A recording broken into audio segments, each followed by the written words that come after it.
എല്ലാവരും കരുതുന്നത് നിങ്ങളുടെ ഫോൺസൊക്കെ സേഫ് ആണെന്നാണല്ലേ. പക്ഷെ ഞാൻ നിങ്ങളുടെ അടുത്ത് പറയുന്നു, നിങ്ങൾ ഡെയിലി യൂസ് ചെയ്യുന്ന ആപ്സോ വെബ്സൈറ്റിനൊന്നും അല്ല നിങ്ങൾ ശരിക്കും പേടിക്കേണ്ടത്. The real threat is much in deeper. പറഞ്ഞുതരാം.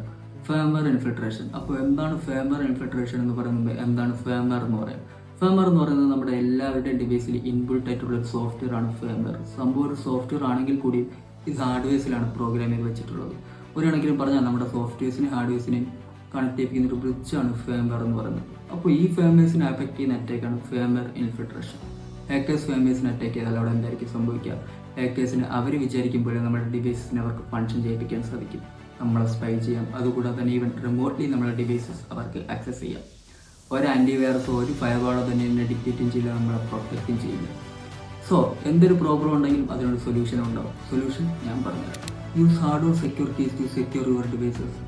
പിന്നെ നമ്മളെല്ലാവരും സെക്യൂർ ബൂട്ട് എനാബിൾ ചെയ്യാൻ ശ്രമിക്കുക. അത് ചെയ്യുന്നതുകൊണ്ട് നമുക്ക് അൺഓതറൈസ്ഡ് ഫേംവെയർ ചേഞ്ചസിനെ ബ്ലോക്ക് ചെയ്യാൻ സാധിക്കും. പിന്നെ ട്രസ്റ്റഡ് സോഴ്സിൽ നിന്ന് മാത്രം റെഗുലർലി ഫേംവെയർ അപ്ഡേറ്റ്സ് ചെക്ക് ചെയ്യുക. സൈബർ ക്രൈംസിൻ്റെയൊക്കെ ഒരു ഫ്യൂച്ചറാണ് ഫേംവെയർ അറ്റാക്സ് എന്ന് നോക്കുകയാണെങ്കിൽ പറയാം. സോ ഹാക്കേഴ്സിൻ്റെ ഒരു പ്ലേ ഗ്രൗണ്ട് ആയിട്ട് നമ്മുടെ ഡിവൈസിനെ അവർക്ക് മാറ്റി കൊടുക്കുന്നത്.